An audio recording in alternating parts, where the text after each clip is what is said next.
Ngayon ako, eto, si Boss Pulong.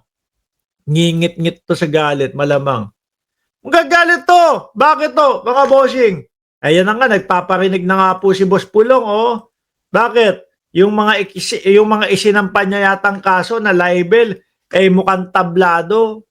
Mukhang walang mangyayari. Ayan, oh, tingnan nyo, mga kababayan.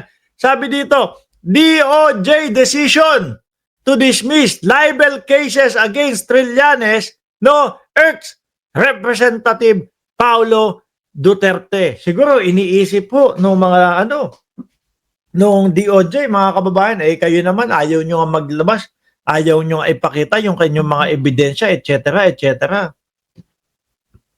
Diba? Tapos sasampahan nyo ng libel.